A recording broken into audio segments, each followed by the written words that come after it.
Welcome to chemistry with બીકે રાજન ચેનલમાં આપનું હાર્દિક સ્વાગત છે. આપણે સોલિડ સ્ટેટની અંદર ચોથું લેક્ચર શરૂ કરવા જઈ રહ્યા છીએ. ચોથા લેક્ચરમાં આપણો મેઇન ટોપિક છે સંવૃત્ત સંકુલિત રચનાઓ. ઘરની અંદર જે સંવૃત્ત સંકુલિત રચનાઓ છે જેને ક્લોઝ પેક કહીશું. Close pack. હવે આ ક્લોઝ પેકમાં શું થાય છે કે ભાઈ આપણે ઘન પદાર્થ લીધો છે. આ ઘન પદાર્થ છે. આ ઘન પદાર્થ છે એ શેનો બનેલો છે? ઘટક કણોનો. અને આ ઘટક કણ તરીકે શું હોઈ શકે?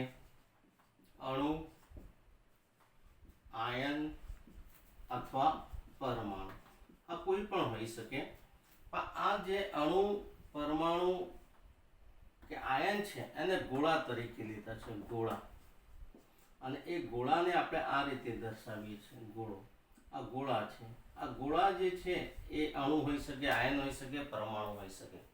હવે આ જે ગોળા છે ને એ ઘન પદાર્થમાં કેવા હોય? ખૂબ જ નજીક હોય. ગોળાઓ જે છે એ ગોળાઓ ઘન પદાર્થમાં ખૂબ જ નજીક હોય. પણ ખૂબ જ નજીક હોય તો પણ તેમની વચ્ચે જગ્યા રહે છે. અવકાશ રહે છે. એને ગમે તેટલું તમે નજીક ગોઠવવાનો પ્રયત્ન કરશો, દાખલા તરીકે આ રીતે ગમે તેટલું નજીક તમે ગોઠવો, ગોળાઓને ગમે તેટલા નજીક ગોઠવશો તો પણ એમની વચ્ચે અવકાશ તો રહેવાનો જ છે. ગમે તેટલા ગીચો ગીચ હોય, ગમે તેટલા નજીક હોય તો પણ આવા પોલાણ રહેશે અથવા તો જગ્યા રહે છે. તો આ જે જગ્યાઓ રહે છે એટલે ગમે તેવી ક્લોઝ પેકની રચનાઓ કરીએ તો પણ અવકાશ ઉત્પન્ન રહે, છિદ્રો ઉત્પન્ન રહે, પોલાણ ઉત્પન્ન રહે, જગ્યા રહી જાય છે. તો સંવૃત્ત સંકુલિત રચનાઓમાં આપણે ઘન પદાર્થમાં ઘટક કણો એકબીજાની પાસે રહેશે તો કયા કયા પ્રકારની ગોઠવણીઓ થાય છે એ ગોઠવણીઓનો આપણે ડીપમાં અભ્યાસ કરવાનો છે. આ જે ઘન પદાર્થમાં રહેલા ઘટક કણો એટલે કે ગોળાઓ છે એ ગોળાઓને સાદી રીતે ગોઠવી શકાય, જટિલ રીતે પણ ગોઠવી શકાય છે. એમની ગોઠવણી એક પરિમાણમાં થઈ શકે, દ્વિપરિમાણમાં થઈ શકે, ત્રિપરિમાણમાં પણ થઈ શકે છે. તો આપણે એક પરિમાણમાં ઘટક કણોની ગોઠવણી કેવી રીતે થશે એ સમજીએ, દ્વિપરિમાણમાં કેવી રીતે થાય છે એ પણ સમજીશું, ત્રિપરિમાણમાં કેવી રીતે ઘટક કણોની ગોઠવણી થાય છે એ પણ સમજીશું. પણ મિત્રો અહીંયા જે આ ગોઠવણી છે એ ગોઠવણી થાય છે ત્યારે કેટલીક વખતે આપણી કલ્પના શક્તિ છે થોડીક વધારે હોવી જરૂરી છે. કારણ કે તમે જે કલ્પના કરશો તો તમને આઈડિયા આવશે. કારણ કે 2 ડાયમેન્શનલ ને 3 ડાયમેન્શનલ એ થોડીક અઘરી વસ્તુ છે. આપણે બોર્ડ ઉપર 2 ડાયમેન્શનલ દ્વિપરિમાણ દોરી શકીએ, એક પરિમાણ દોરી શકીએ, ત્રિપરિમાણ દોરી શકતા નથી. અહીંયા આપણે લંબાઈ બતાવી શકીએ, પહોળાઈ બતાવી શકીએ, પછી ઊંચાઈ બતાવી શકતા નથી. ગમે તે એક ડિરેક્શન આપણે બતાવી શકીએ નહીં. એટલે થોડુંક ઇમેજિંગ કરવાની આપણે ધ્યાન રાખવું પડશે. તો સંવૃત્ત સંકુલિત રચનાઓમાં ઘન પદાર્થનો અભ્યાસ કરવામાં છે. એમાં ઘટક કણ તરીકે અણુ, પરમાણુ, આયન હોઈ શકે છે જેને ગોળા તરીકે સ્વીકાર્યા છે. આ ગોળાઓ ખૂબ જ નજીક હોય છે. ગોળાઓ એકબીજાની ખૂબ જ નજીક હોવા છતાં પણ તેમની વચ્ચે જગ્યા રહે છે, અવકાશ રહે છે, જે આકૃતિમાં આપણે દર્શાવ્યું છે. દાખલા તરીકે ફૂટબોલને ગમે તેટલા નજીક રાખીએ કે પછી ટેનિસ બોલને ગમે તેટલા નજીક રાખીશું તો તેમની વચ્ચે જગ્યા તો રહેવાની છે. એમની ગોઠવણી છે એક પરિમાણમાં, દ્વિપરિમાણમાં, ત્રિપરિમાણમાં કેવી રીતે થાય એની ડિટેલ આપણે જોઈએ. પહેલા સાદામાં સાદી ગોઠવણી આપણે એક પરિમાણની વાત કરીએ. તો ઘટક કણોમાં એક પરિમાણની ગોઠવણી છે એ સૌથી સાદી ગોઠવણી છે. એક પરિમાણ એટલે બહુ સિમ્પલ ગોઠવણી છે. ધારો કે મારી જોડે આ કોઈ ઘન છે, આ ઘન પદાર્થ છે. આ ઘન પદાર્થમાં 50 અણુઓ છે કે આયનો છે કે પરમાણુઓ છે, કોઈ પણ હોઈ શકે. 50 અણુઓ કે પરમાણુઓ કે આયનો છે. આને આપણે શું માની લીધું છે? ગોળા. આ ગોળા જ કીધા છે. 50 ગોળા મારે ગોઠવવા છે. તો એક પરિમાણમાં ગોઠવણી કરવી છે, એક પરિમાણમાં ગોઠવણી કરવી છે તો ઇઝીલી આપણે ગોઠવી શકીએ, કોઈ મગજ દોડાવવાની જરૂર નથી. 50 ગોળાઓને સીધે સીધા ગોઠવી દો. ધારો કે મેં આ એક ગોળો, બીજો, ત્રીજો, ચોથો, પાંચમો, આવી રીતના છઠ્ઠો, આમ સતત આપણે શું કરવાના છે, ગોળાઓને ગોઠવતા જઈએ. આ રીતે પણ અહીંયાથી પણ અનંત અંતરે છે. તો કહેવાનો મતલબ કે આ પ્રકારની એક ગોઠવણી થાય છે જેમાં એક જ પરિમાણ છે, આવી એક જ પરિમાણમાં. અને આ બિંદુઓ જે છે, આ મધ્ય બિંદુઓ છે, આ મધ્ય બિંદુઓ, આ મધ્ય બિંદુઓને આપણે ગોઠવી નાખીએ તો આ એક આખી લાઈન થશે. તો આ પ્રમાણે એક અક્ષ થઈ, આ એક પરિમાણ થયું, એક પરિમાણ. અને આ એક પરિમાણની અંદર આવા 50 ગોળાઓ, 50 હોય કે અનંત હોય, કંઈ નક્કી ના હોય ઘન પદાર્થમાં અણુઓની સંખ્યા કેટલી હોય, તો આપણે એક જ પરિમાણમાં આ રીતે ગોઠવે. તો આ જે ગોઠવણી બને છે એ એક પરિમાણમાં ગોઠવણી થઈ. પણ આ પરિમાણની ગોઠવણી વખતે આપણે ચેક કરીએ છીએ તો પ્રત્યેક ગોળો, દાખલા તરીકે આને હું મધ્ય ગોળો માનું, આ મધ્ય ગોળો, તો આ મધ્ય ગોળો જે છે એ એક આ ગોળાને સ્પર્શે છે અને એક આ ગોળાને સ્પર્શે છે, આ બે ગોળાને સ્પર્શે છે. એટલે મધ્ય ગોળો છે ને નજીકના બે ગોળાને સ્પર્શે છે, નજીકના બે ગોળાને સ્પર્શે છે. એટલે આનો સવર્ગાંક છે એ સવર્ગાંક 2 થાય. મિત્રો યાદ રાખો, જ્યારે મધ્ય ગોળો એ બાકીના કેટલા ગોળાને સ્પર્શે છે એના આધારે સવર્ગાંક નક્કી થતો હોય છે. એક પરિમાણની ગોઠવણી થાય છે ત્યારે પ્રત્યેક મધ્ય ગોળો, એવું નહીં કે આ જ મધ્ય ગોળો હોય, આ પણ હોઈ શકે, પણ આગળ બીજા વિચારો આપણે. તો આ મધ્ય ગોળો એ પાડોશી ગોળાને, એટલે નજીકના બે ગોળાને સ્પર્શે છે, માટે એનો સવર્ગાંક કેટલો થાય છે? 2. આ સાદામાં સાદી ગોઠવણી છે ઘટક કણોની, જે એક પરિમાણમાં છે. આપણે એને માની લઈએ કે કોઈક દડી વડે અથવા કોઈક પ્લાસ્ટિક બોલ વડે દર્શાવીએ તો એની રચના આ પ્રમાણે થાય. દાખલા તરીકે હું તમને પ્રયત્ન કરું છું, આવી રીતના એક આપણી જોડે આ રચના છે. તો આ જે ગ્રીન બોલ છે એ ગ્રીન બોલને આપણે આ રીતના જોઈએ છીએ તો જુઓ, આ રીતના ગમે તેટલી લાઈન હોઈ શકે. આપણે 3 જ ગોળા બતાવ્યા છે, આ 3 ગોળા બતાવ્યા છે. હવે આ 3 ગોળા નથી, આવા તો આ બાજુ અનંત હોઈ શકે, આ બાજુ પણ અનંત હોઈ શકે. આ એક એના મધ્ય બિંદુમાંથી પસાર થતી એક અક્ષ દોરી દીધી તો એક પરિમાણ થઈ જાય. તો આમાં આ વચ્ચેનો ગોળો છે એ નજીકના આ બે ગોળાને સ્પર્શે છે. તમે જોઈ શકો છો આ વચ્ચેનો ગોળો એ બે ગોળાને સ્પર્શે છે. હવે બે ગોળાને સ્પર્શે છે માટે આ શું કહેવાશે? સવર્ગાંક 2 કહેવાશે. તો સાદામાં સાદી ગોઠવણી છે જે એક પરિમાણમાં ગોઠવી છે અને એક પરિમાણમાં નજીકના બે ગોળાને સ્પર્શે છે મધ્ય ગોળો, માટે સવર્ગાંક કેટલો થાય? 2. તો આ સાદામાં સાદી ગોઠવણી હતી, એ આપણે જોઈ. હવે દ્વિપરિમાણની વાત કરીએ તો દ્વિપરિમાણમાં શું થાય છે? તો એક પરિમાણ કરતા દ્વિપરિમાણ છે એ દ્વિપરિમાણમાં ગોઠવણીની જે જટિલતા છે એ થોડીક વધારે મુશ્કેલ બનતી જશે. આમ તો જેમ જેમ ગોઠવણીઓમાં પરિમાણ વધતા જાય ને એમ એની ગોઠવણી છે ને જટિલ બનતી જાય. તો એક પરિમાણમાં જેમ જોયું એવી રીતના આ જે દ્વિપરિમાણ છે, દ્વિપરિમાણમાં ઘટક કણોની એટલે ગોળાની, આપણે ગોળા જ માની લો, ગોળાની ગોઠવણી ક્લોઝ પેક રચના કરવાની છે. સમૃદ્ધ સંકલિત રચનાઓ પણ દ્વિપરિમાણમાં. આમાં છે પરિમાણ 2 લેવા પડે, એટલે એક x અક્ષે હોય ને એક y અક્ષે હોય. 2 ડાયમેન્શનમાં આપણે ગોઠવવા છે. તો આની અંદર 2 પ્રકારની ઘટના બનશે. દ્વિપરિમાણની અંદર ગોઠવણી કરીએ, ધારો કે હું પહેલી ગોઠવણી કરું છું આ રીતના, તો એમાં આપણે જે એક પરિમાણમાં ગોઠવણી કરી દઈએ છે, આ 1, આ 2, 3, 4, 5, આવી રીતના અનંત સુધી ચાલ્યા કરે. હવે આ જે છે ને એને એ પ્રકારનું કહીએ છીએ, એ પ્રકારની થપ્પી છે.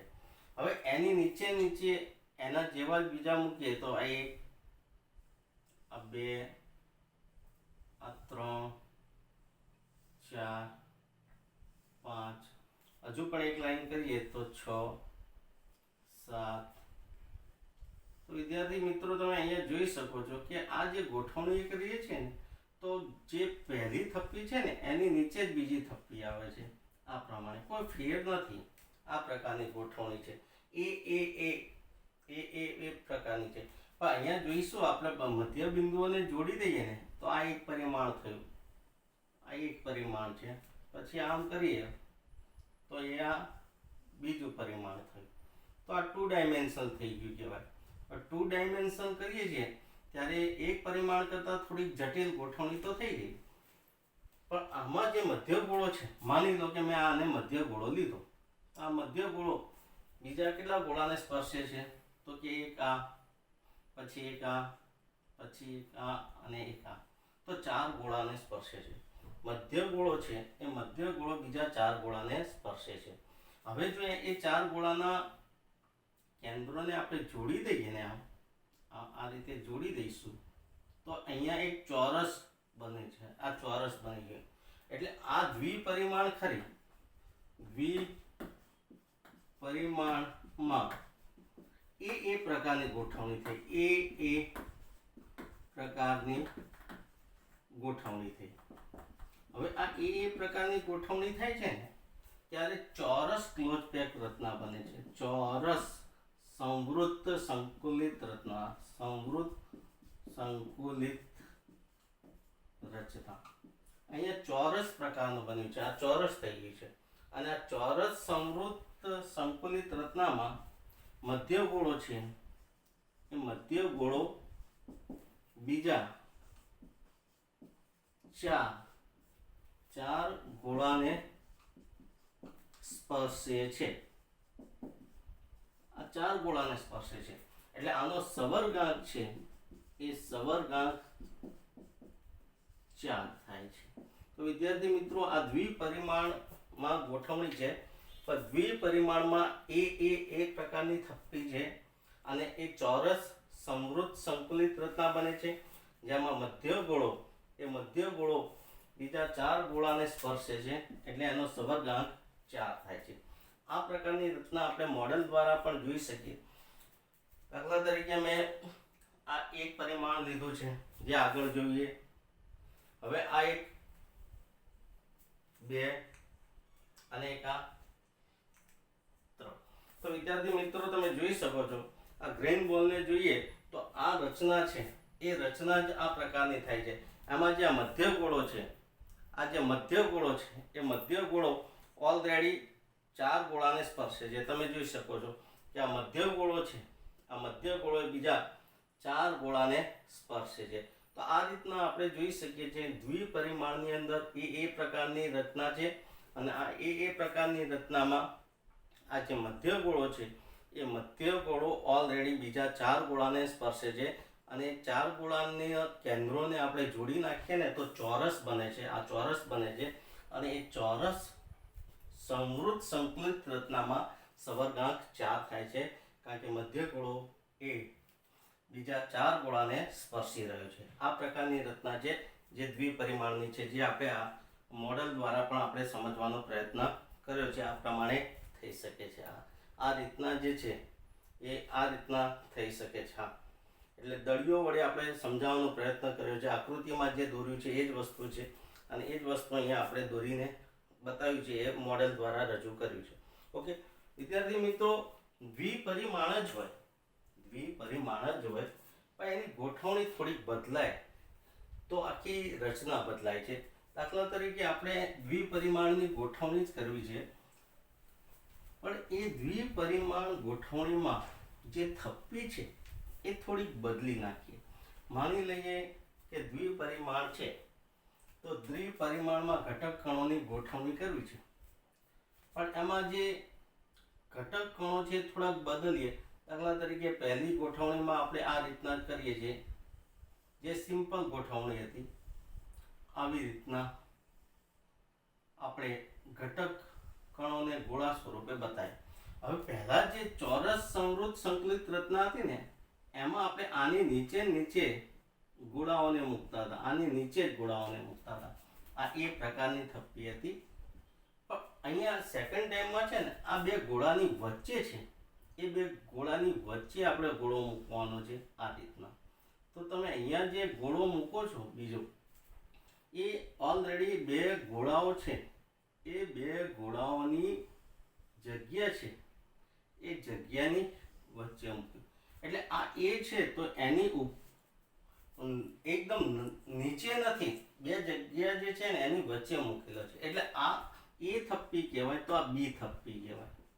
વિદ્યાર્થી મિત્રો આ ખાસ યાદ રાખજો. પહેલા એની નીચે એ જ આવતું હતું, અહીંયા એની નીચે એ નથી, એની નીચે બી છે.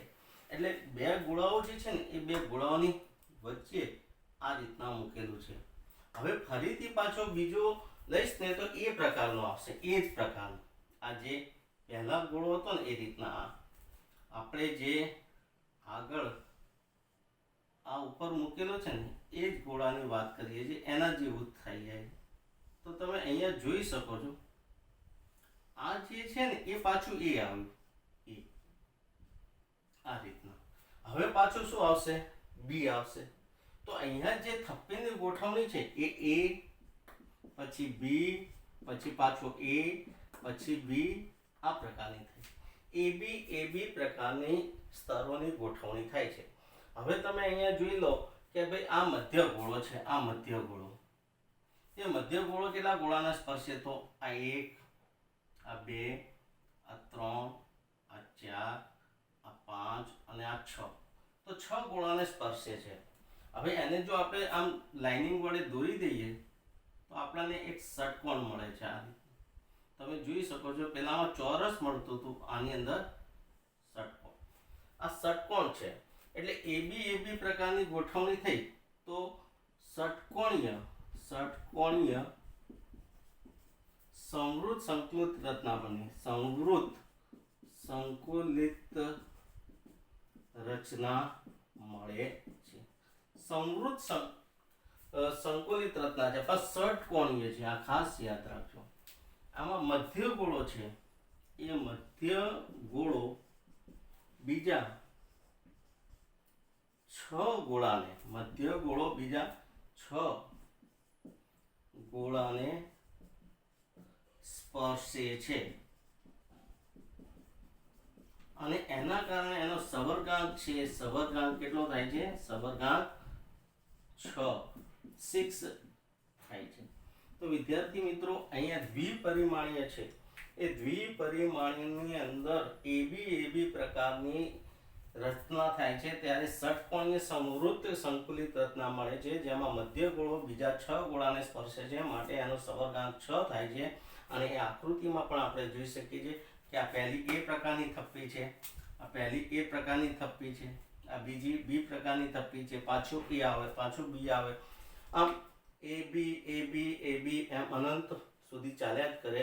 પણ પ્રત્યેક મધ્ય ગોળો એ 6 ગોળાને સ્પર્શશે અને એનો સબરગાંક કેટલો થશે? 6. આમાં જે આપણે આકૃતિ છે એને પ્લાસ્ટિકના બોલ વડે સમજાવી શકીએ છીએ. તો માની લો કે મેં આ પહેલો સ્તર છે, ધારો કે આ પહેલો સ્તર છે, આમાં 1 2 3 4 અને 5 છે, આમાં મેં 3 જ લીધા છે. તો આ પહેલો સ્તર છે. ઓકે, હવે આ પહેલો સ્તર છે, પછી આના પર બીજો સ્તર છે, એ આમ સાઈડમાં મૂક્યો છે. આ રીતના જો તમે જોઈ શકો છો કે એમાં આ ગોળો જે છે આ બંનેની વચ્ચે મૂકેલો છે, આ ગોળો. ફરીથી પાછો બીજો ગોળો લઈશ તો એ આ રીતના છે. તો તમે જોઈ શકો છો આ રીતના. તો હવે આ જે આકૃતિ છે એ આમાં આ પહેલું એ પછી બી પાછું એ. તો હવે આ જે મધ્ય ગોળો છે એ મધ્ય ગોળો છે એ કેટલા? આ મધ્ય ગોળો છે, આ મધ્ય ગોળો છે એ બીજા કેટલા ગોળાને? તો આ મધ્ય ગોળો આ 1 આ 2 આ 3 4 5 અને 6 ગોળાને સ્પર્શે. તમે અહીંયા જોઈ શકો છો કે આ જે મધ્ય ગોળો છે એ મધ્ય ગોળો બીજા 6 ગોળાને સ્પર્શે છે અને આ ષટકોણીય સમૃદ્ધ સંકુલિત રચના મળે છે, જેમાં મધ્ય ગોળો બીજા 6 ગોળાને સ્પર્શે છે અને એનો સવર્ગાંક કેટલો થાય છે 6. તમે આ રીતે ઘરે પ્લાસ્ટિકની બોલ વડે ગોઠવણી કરશો તો તમને તરત જ આકૃતિ દ્વારા કદાચ ખબર ન પડે તો મોડેલ દ્વારા તરત જ ખબર પડી જાય. તો આ રીતે દ્વિપરિમાણીય છે. એ દ્વિપરિમાણીય સમૃદ્ધ સંકુલિત રચનાઓ બે પ્રકારની છે. દ્વિપરિમાણીય સમૃદ્ધ સંકુલિત રચનાઓમાં પહેલા ચોરસ ક્લોઝ પેક આવે છે અને બીજી છે ષટકોણીય ક્લોઝ પેક. જે ચોરસ ક્લોઝ પેક છે એમાં સવર્ગાંક 4 આવે છે અને ષટકોણીય ક્લોઝ પેક છે એની અંદર સવર્ગાંક 6 આવે છે. તો આ દ્વિપરિમાણીય ગોઠવણી આપણે કરી. હવે આપણે જાણીએ છીએ કે ભાઈ જેમ જેમ આગળ જઈએ છીએ એમ એમ ગોઠવણી છે ને જટિલ બનતી જાય છે. હવે આપણે અહીંયા દ્વિપરિમાણમાં ઘટક કોણોની ગોઠવણી છે એની જગ્યાએ હવે ત્રિપરિમાણમાં. હવે આ જે ત્રિપરિમાણમાં ગોઠવણી થાય ને ત્યારે એમાં છિદ્રો ઉત્પન્ન થાય. આ ત્રિપરિમાણમાં ઘટક કણોની કે ગોળાની ગોઠવણી કરીશું ને ત્યારે એમાં છિદ્રો ઉત્પન્ન થશે. કારણ કે આ બે સ્તર છે એના પર બીજું સ્તર મૂકીશું ત્યારે એના ઉપર જે છિદ્રો છે એ છિદ્રો કેવી રીતના ઉત્પન્ન થશે અને એ છિદ્રો કયા પ્રકારના છે એની આપણે ડિટેલમાં સ્ટડી કરવાની છે. થોડુંક અઘરું પડશે પણ અહીંયા ધ્યાનથી તમે સાંભળશો તો આવડી જશે. દાખલા તરીકે આપણે અહીંયા હવે વિચારીએ છીએ ત્રિપરિમાણમાં. તો આની અંદર પહેલાં એક સાદામાં સાદી વસ્તુ છે. જ્યારે ગોઠવણી કરીએ છીએ ને ત્યારે જગ્યા રહી જાય છે. એ જગ્યાને આપણે છિદ્રો કહીએ છીએ અથવા પોલાણ કહીએ છીએ અથવા વોઇડ કહીએ છીએ. હવે કેવી રીતના આવે છે તો ધારો કે આપણે આ ગોઠવણી કરીએ છીએ. આ રીતના ગોળાઓને ગોઠવીએ છીએ. અમે ગોળાઓ ગોઠવ્યા તો આવા 3-4 આપણે ગોઠવીએ છીએ આકૃતિમાં. આવા તો ઘણા બધા હોઈ શકે. પછી આમાં બીજો સ્તર જે છે એ આપણે ધારો કે આ રીતના મૂક્યો છે એ બી પ્રકારનો. આ રીતના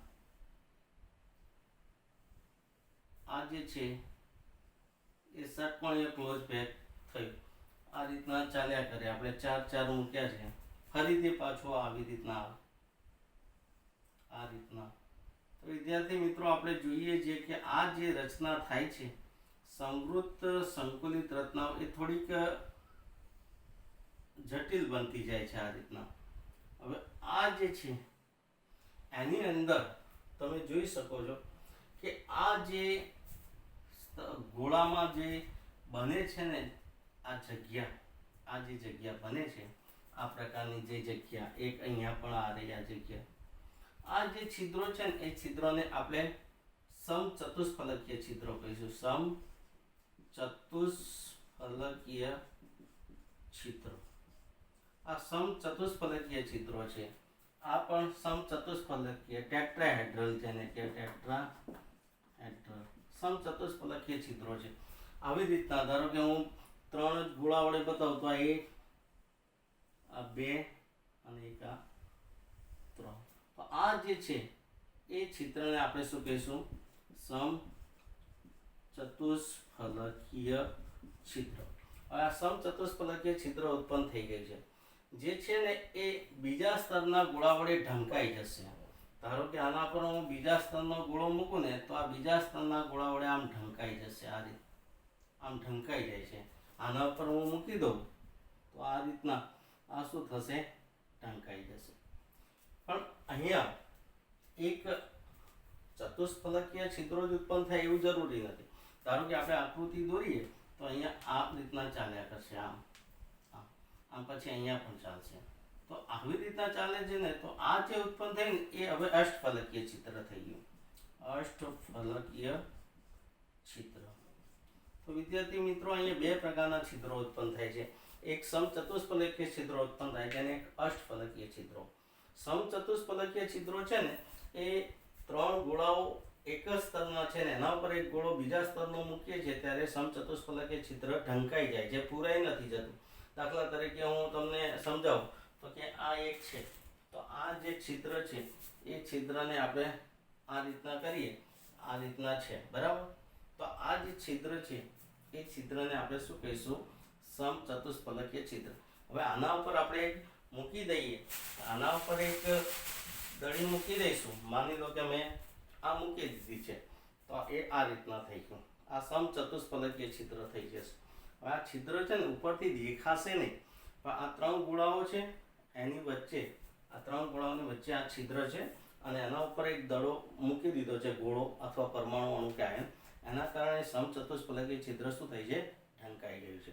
આ પ્રકારની જે રચના છે એને આપણે સમચતુષ્ફલકીય રચના કહીશું અને એની અંદર જે છિદ્ર છે એ છિદ્રને આપણે સમચતુષ્ફલકીય છિદ્ર કહીશું, જેને અંગ્રેજીમાં આપણે ટેટ્રાહેડ્રલ તરીકે પણ ઓળખવામાં આવે છે. તો આવા ચતુષ્ફલકીય છિદ્રો પણ અહીંયા ઉત્પન્ન થશે, પણ સાથે સાથે કેટલીક વખતે અષ્ટફલકીય છિદ્રો પણ ઉત્પન્ન થાય છે. અષ્ટફલકીય છિદ્રો કેવી રીતના ઉત્પન્ન થાય એને આપણે સમજીએ.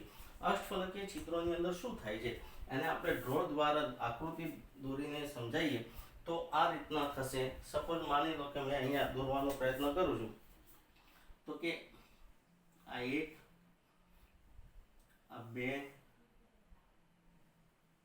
આ ત્રણ. ઓકે, આ ત્રણ ગોળાઓને આપણે ગોઠવી દીધા છે. આ ચતુષ્ફલકીય છિદ્ર જ કહેવાય. આની ઉપર પાછું એક હોય આ રીતના, એક, પછી આ બે અને પછી આ ત્રણ. અને આ ત્રણ જે છે એટલે 3 ને 3 6 થયા, એની નીચે એક ને એની ઉપર એક, એટલે આ રીતના હોય છે. આમ આ ઢંકાઈ ગયું છે તો આ રીતના થઈ જાય. આને આપણે શું કહીશું, અષ્ટફલકીય છિદ્ર. અષ્ટફલકીય છિદ્ર. જો વિદ્યાર્થી મિત્રો આપણે આને આમ દડા વડે બતાવીશું તો એની વસ્તુ જે છે એમાં 3 ગોળા નીચે છે અને 3 ગોળા ઉપર છે, એટલે એક ત્રિકોણ છે ને, એક ત્રિકોણ આવું છે, આમ આ રીતનું, એ આ રીતનું ત્રિકોણ છે. બીજું ત્રિકોણ છે આ રીતનું છે, આમ આ રીતનું, આવી રીતના છે, અને અષ્ટફલકીય છિદ્ર છે. હવે જો આપણે આને ગોઠવી દઈએ ને તો આ એક, આ બે, પછી આ ત્રણ, પછી આ ચાર, પછી આ પાંચ. આ જે છે ટોટલ 1 2 આ 3 આ 4 આ 5 અને 6 ગોળાઓ છે. ટોટલ 6, 3 નીચે છે, અહીંયા એક ગોળો આપણે દોરવાનો આ બાકી છે. તો આની આ જ વસ્તુ થઈ ગઈ છે. અને એને જો આપણે આકૃતિ દ્વારા બતાવીએ ને એ જ વસ્તુ આપણે મોડેલ દ્વારા બતાવીએ તો ધારો કે આ 3 છે, બરાબર, 3, એમાં ત્રિકોણ આવું છે અને બીજું ત્રિકોણ આપણે આ રીતના ઊંધું મૂકી દઈએ, ધારો કે આવી રીતના મૂકી દઈએ. આમાં છે ને બે દડા નીચે છે ને એક દડો ઉપર છે, એટલે ત્રિકોણ છે એ સીધું છે, આમાં ઊંધું છે. અને આ પ્રકારનું કરીશું ને જે છિદ્ર રચાશે ને એ છિદ્રને આપણે શું કહીશું, અષ્ટફલકીય છિદ્ર. પણ આ અષ્ટફલકીય છિદ્રમાં ઉપર પણ એક હોય, અને એક નીચે પણ હોય, આમ નીચે પણ હોય. એટલે ટોટલ ગોળાની સંખ્યા કેટલી થશે, ટોટલ ગોળાની સંખ્યા થશે 8. 3 એક સ્તરના, બીજું 3 બીજા સ્તરના છે, આમ પછી એક ઉપર ને એક નીચે, એમ આવે. એટલે ટોટલ 6 ગોળાઓ છે અને 6 ગોળાની મદદથી અષ્ટફલકીય છિદ્ર ઢંકાઈ જાય છે, પૂરાઈ જતું નથી. તો વિદ્યાર્થી મિત્રો આપણે ત્રિપરિમાણમાં ઘટક કણોની ગોઠવણી કરીએ છીએ ત્યારે બીજું સ્તર આવે છે ત્યારે એ ઘટક કણોની અંદર કેટલાક છિદ્રો ઉત્પન્ન થાય છે. એમાં સમચતુષ્ફલકીય છિદ્રો પણ ઉત્પન્ન થાય, અષ્ટફલકીય છિદ્રો પણ ઉત્પન્ન થાય છે. ચતુષ્ફલકીય છિદ્રો જે છે એમાં 4 ગોળાઓ હોય છે. અષ્ટફલકીય છિદ્રોમાં 3 ને 3 6 અને એક ઉપર નીચે, એટલે 8 ગોળાઓ હોય છે. ચતુષ્ફલકીય છિદ્રોની સંખ્યા અને અષ્ટફલકીય છિદ્રોની સંખ્યા સરખી નથી હોતી. ચતુષ્ફલકીય છિદ્રોની સંખ્યા ડબલ હોય છે અને અષ્ટફલકીય છિદ્રોની સંખ્યા એના કરતાં અડધી હોય છે. એટલે કે ધારો કે અષ્ટફલકીય છિદ્ર n હોય તો ચતુષ્ફલકીય છિદ્રો 8 to n પ્રકારનું થશે. હવે ત્રિપરિમાણમાં આપણે ગોઠવણી કરવાની હજુ બાકી છે. આપણે આ છિદ્રોની વાત વચ્ચે કરી દીધી, જે આવે જ છે, પણ ત્રિપરિમાણમાં ગોઠવણી થાય ત્યારે થોડીક જટિલ રચનાઓ બનતી હોય છે. અને આ ત્રિપરિમાણમાં જે સંકુલિત રચનાઓ છે એ થોડીક અઘરી છે, જે સમજવા માટે આપણે થોડુંક ઇમેજિંગ કરવું જરૂરી છે. હવે આની અંદર શું થાય છે ત્રિપરિમાણમાં, તો ત્રિપરિમાણની અંદર ગોઠવણી કરીએ છીએ એટલે પ્રથમ સ્તર આવશે, પછી બીજો સ્તર આવશે, બીજા સ્તર ઉપર પછી ત્રીજો સ્તર આવશે. ત્રીજો જે સ્તર છે એ ત્રીજો સ્તર એ બીજા સ્તરના સમચતુષ્ફલકીય છિદ્રોને ઢાંકતી રચનાવાળો પણ હશે અને ત્રીજો સ્તર એ બીજા સ્તરના અષ્ટફલકીય છિદ્રોને ઢાંકતી રચનાવાળો પણ હશે. એટલે આપણે જોઈ લઈએ કે ત્રીજા સ્તરના પરમાણુ વડે બીજા સ્તરના સમચતુષ્ફલકીય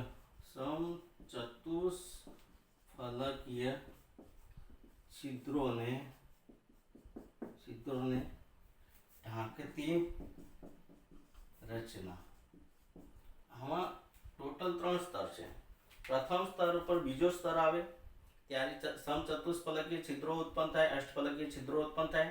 એના પર ત્રીજા સ્તરના પરમાણુ મૂકીએ તો ત્રીજા સ્તરનો પરમાણુ એ બીજા સ્તરના પરમાણુ વડે રચાતા જે સમચતુષ્ફલકીય છિદ્રો છે એ સમચતુષ્ફલકીય છિદ્રોને ઢાંકતી રચના પણ હોઈ શકે અથવા તો અષ્ટફલકીય છિદ્રોને ઢાંકતી રચના પણ હોઈ શકે.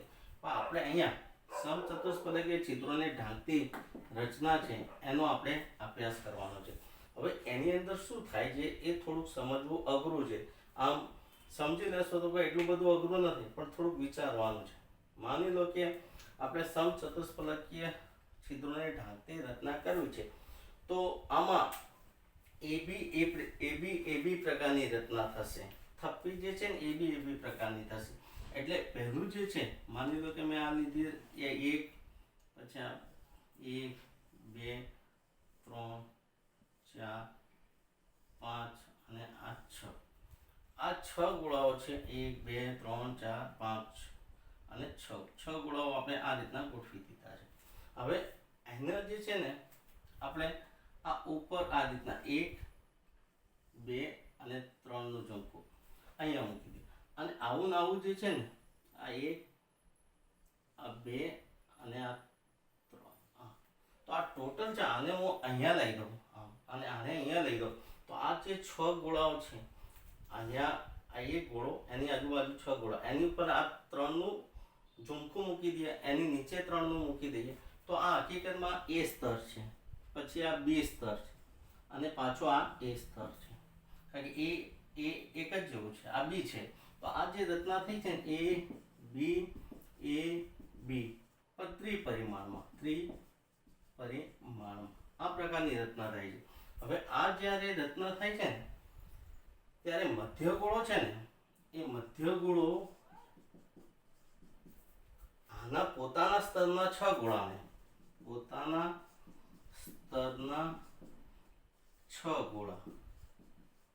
તથા ઉપરના સ્તરના 3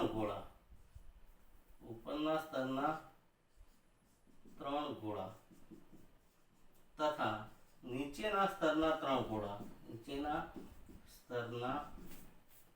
3 ગોળા એટલે કુલ ગોળા 6 × 6 12 થશે. 6 + 3 + 3 = 12 ગોળા થાય અને એનો સવર્ગાંક છે, સવર્ગાંક કેટલો થશે? 12 થશે.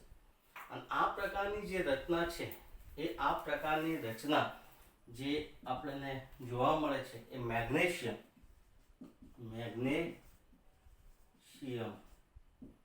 અને ઝીંક. આ યાદ રાખજો, મેગ્નેશિયમ અને ઝીંકની અંદર આ જે છે એ આ પ્રકારની રચના જોવા મળતી હોય છે. હવે વિદ્યાર્થી મિત્રો આ સમજવું થોડુંક અઘરું છે. મેં તમને આ ગોળા બતાવી દીધા, આ પહેલા સ્તરના મધ્ય ગોળો અને બીજા 6 ગોળાને એ મધ્ય સ્તર છે, એની ઉપર એક આ મૂકી દેવાનું, એની નીચે એક મૂકી દેવાનું, આના જેવું એટલે આ મધ્ય ગોળો છે. આ મધ્ય ગોળો જે છે એ આ 3 ગોળાને સ્પર્શે અને આ 3 ગોળાને, એટલે ટોટલ 3 અને આ પોતાના 6 અને આ 3, એટલે ટોટલ કેટલું થશે? 12 થશે. હવે આ જ વસ્તુ હું તમને મોડલ દ્વારા સમજાવવાનો પ્રયત્ન કરું છું. દાખલા તરીકે મેં આ મધ્ય જે છે આ મધ્ય સ્તરનો વ્હાઇટ બોલ બતાવ્યો છે. આ વ્હાઇટ બોલ આ રીતના છે. જો 1, 2, 3, 4, 5 ને 6, તો 1, 2, 3, 4, 5 ને 6, તો આ વ્હાઇટ બોલ છે મધ્ય ગોળો છે અને એ 6 ગોળાને પોતાના સ્તરના 6 ગોળાને સ્પર્શી રહ્યો છે, આપણે જોઈ શકીએ છીએ. હવે એની ઉપર જે છે એની ઉપર આ હું મૂકી દઉં છું, ધારો કે આ, તો આ થઈ ગયું એના ઉપર, ઓલરેડી એના ઉપર. એટલે હવે વ્હાઇટ બોલ છે એ પોતાના સ્તરના 6 ગોળાને તો સ્પર્શે, પણ ઉપરના 3 ગોળાને સ્પર્શે છે. તો આ પ્રકારનું થઈ ગયું. હજુ નીચે, તો નીચે પણ આ પ્રમાણે મૂકી દઈએ. તો તમે જોઈ શકો છો કે મેં પહેલાં સપોઝ માની લો કે પહેલાં હું આ સ્તર લીધું, તો આ એ સ્તર થઈ ગયું, આ પહેલું એ. પછી આપણે લીધું છે 6 ગોળાનું, તો તમે જોઈ શકો છો કે આ 6 ગોળાનું મૂકી દીધું આ રીતના. આ 6 ગોળાનું, આ મધ્ય ગોળો છે એ આ 3 ગોળાને સ્પર્શે છે, પોતાના સ્તરના 6 ગોળાને, એટલે 9. અને આની ઉપર પાછું આ રીતનું છે, આની ઉપર પાછું આ રીતનું છે. તો તમે જોઈ શકો છો આ જે રચના બને છે એ રચના ઓલરેડી જે છે ને એ હેક્ઝાગોનલ બને છે, હેક્ઝાગોનલ બને છે. અને હેક્ઝાગોનલ રચનાની અંદર મેગ્નેશિયમ અને ઝિંક ધાતુમાં આ પ્રકારની રચના જોવા મળે. આની અંદર ગોઠવણી છે ને એ, પછી બી, પાછી એ બી પ્રકારની થાય છે. સવર્ગાંક કેટલો થશે? સવર્ગાંક 12 થશે. 3 નીચેના ગોળા અને 6 પોતાના સ્તરના અને પછી પાછા ઉપરના 3. તો આ જે પ્રકારની રચના બને છે એને આપણે હેક્ઝાગોનલ કહીએ છીએ. અને હેક્ઝાગોનલમાં એ ત્રીજા સ્તરના ગોળા છે, એ ત્રીજા સ્તરના ગોળા એ બીજા સ્તરના સમચતુષ્ફલકીય છિદ્રોને ઢાંકીને બનાવે છે. અને આ પ્રકારની રચના મેગ્નેશિયમ અને ઝિંકમાં જોવા મળે છે અને એનો સવર્ગાંક થાય છે 12. એમાં પોતાના સ્તરના 6 ગોળાઓ અને નીચેના સ્તરના 3 ને ઉપરના સ્તરના 3, એટલે ટોટલ 12 ગોળાઓ દ્વારા અહીંયા આપણને સવર્ગાંક 12 મળે છે. વિદ્યાર્થી મિત્રો, આ જે રચના છે એ રચનામાં થોડોક જ ફેરફાર કરતી છે. તો ત્રીજા સ્તરના પરમાણુ વડે બીજા સ્તરના સમચતુષ્ફલકીય છિદ્રોને ઢાંકતી રચનાની જગ્યાએ અહીંયા અષ્ટફલકીય છિદ્રો, અષ્ટફલકીય આ જે અષ્ટફલકીય છિદ્રોને ઢાંકતી રચના, આની અંદર છે ને એ બી પ્રકારની નહીં થાય, ABC પછી પાછું ABC આ પ્રકારની રચના થશે. એટલે આ એ છે, આ બી છે, તો આ થોડુંક બદલાઈ જશે, આ ઊંધું થઈ જશે, આ પ્રમાણે થશે. તો આ જે છે ને એ નથી, હવે આ સી થઈ ગયો, આ સી. તો વિદ્યાર્થી મિત્રો, જ્યારે ત્રીજા સ્તરના પરમાણુઓ છે બીજા સ્તરના અષ્ટફલકીય છિદ્રોને ઢાંકતી રચના આવે ત્યારે ગોઠવણી થાય છે ABC. આ ABC ફરીથી પાછું ABC. અને આ પ્રકારની જ્યારે રચના થતી હોય છે ત્યારે પણ સવર્ગાંક તો 12 જ થાય છે, સવર્ગાંક 12 જ થાય છે. કારણ કે મધ્ય ગોળો પોતાના સ્તરના 6 ગોળાઓને અને નીચેના સ્તરના જે 3 ગોળાને, એનાથી ઉપરના સ્તરના ગોળાને, ઉપરના સ્તરના 3 ગોળાને સ્પર્શે છે. સવર્ગાંક આમાં પણ 6 વત્તા 3 એટલે 12 થશે. પરંતુ અહીંયા રચનામાં એ પ્રકારનો સ્તર જુદો હશે, બી પ્રકારનો સ્તર જુદો હશે અને સી પ્રકારનો સ્તર જુદો હશે. અહીંયા જ્યારે ઘટના બને છે ને તો ત્રીજા સ્તરના પરમાણુ જે છે એ ત્રીજા સ્તરના પરમાણુ એ પ્રથમ સ્તરના પરમાણુ અને બીજા સ્તરના પરમાણુ પર બંધ બેસતા ગોઠવાશે નહીં. જ્યારે સમચતુષ્ફલકીય છિદ્રોમાં જ્યારે એબી પ્રકારની થતી હતી ત્યારે પ્રથમ ત્રીજા સ્તરના પરમાણુ હતા એ ત્રીજા સ્તરના પરમાણુ એ પ્રથમ સ્તરના પરમાણુ સાથે બંધ બેસતા ગોઠવાતા હતા. આ જ્યારે અષ્ટફલકીય છિદ્રોને ઢાંકતી રચના બને છે ને ત્યારે એ રચના આપણને જોવા મળે છે કેટલીક ધાતુઓમાં. દાખલા તરીકે આપણે જે કોપર છે અને સિલ્વર છે, કોપર અને સિલ્વર આ બે યાદ રાખજો. કોપર ધાતુ અને સિલ્વર ધાતુની અંદર આપણને અષ્ટફલકીય છિદ્રોને ઢાંકતી રચના જોવા મળે છે, જેનો સવર્ગાંક કેટલો થાય છે? 12 થાય છે. પણ એમાં સ્તરો છે, સ્તરોની સંખ્યા કેવી હોય છે? 3 પ્રકારની, ABC પ્રકારની હોય છે. પેલામાં AB પ્રકારની હોય છે. તો વિદ્યાર્થી મિત્રો, આપણે જે ગોઠવણી કરી છે એ ગોઠવણીને જુદી જુદી રીતે કરી છે, એને બરાબર આપણે સમજી લઈએ કે શું કહેવા માંગે છે. અને આ ગોઠવણી થાય છે ત્યારે કયા પ્રકારના ઘટકો ઉત્પન્ન થાય છે, અંદર છિદ્રો ઉત્પન્ન થાય છે એ પણ જોયું. આપણે ગોઠવણીને ટૂંકમાં જોઈએ તો એક સાદી સરળ વાત કરી દઈએ કે ભાઈ આ જે ઘટક કણોની ગોઠવણી છે સમૃદ્ધ સંકુલિત રચનામાં ઘટક કણોની ગોઠવણી એટલે ગોળાની ગોઠવણી આપણે માની લો ગોળાની ગોઠવણી. હવે ગોળાની ગોઠવણી એટલે અણુ પરમાણુ કે આયન હોઈ શકે. આ ગોળા તરીકે છે ને પરમાણુ અણુ આયન કોઈ પણ હોઈ શકે. એટલે આપણે પહેલી કઈ ગોઠવણી જોઈ એક પરિમાણ જેમ આ રીતની રચના હતી. એનો સવર્ગાંક કેટલો હતો? સવર્ગાંક 2 હતો. પછી આપણે કઈ જોઈ તો એમાં દ્વિપરિમાણમાં કેટલી હતી? 2. એક ચોરસ ક્લોઝ પેક હતી આ રીતના. આ ચોરસ ક્લોઝ પેકની રચનાની વાત કરીએ તો આ રીતના હતી. આમાં ધારો કે આ રીતના ચોરસ ક્લોઝ બનતો હતો મધ્ય પરમાણુ. સવર્ગાંક ચોરસ સમૃદ્ધ સંકુલિત અને સવર્ગાંક કેટલો હતો? સવર્ગાંક 4. થોડુંક બદલતા હતા દ્વિપરિમાણમાં પણ એની અંદર પછી ષટકોણીય સમૃદ્ધ. તો ષટકોણીય સમૃદ્ધની અંદર આની આ જ વસ્તુ હતી પણ પહેલા સ્તરના ગોળાઓ છે એ બીજા સ્તરના ગોળાઓ કરતાં જુદી રીતે મૂકેલા હતા. આપણે એમની વચ્ચે જે અવકાશ છે જગ્યા છે એની વચ્ચે આપણે ગોઠવી દીધા હતા આ રીતના.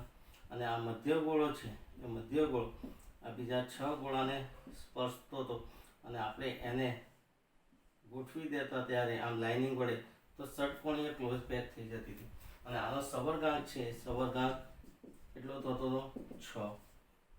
હવે જ્યારે ત્રીજા પ્રકારની ત્રિપરિમાણમાં કરતા હતા તો છિદ્રો ઉત્પન્ન થતા હતા. આના પર બીજું પરિમાણ મૂકતા.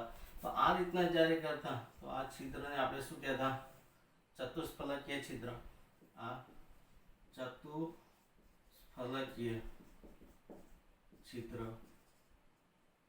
અને આ રીતનું જ્યારે બનતું હતું ત્યારે આપણે એને અષ્ટફલકીય છિદ્રો કહેતા હતા.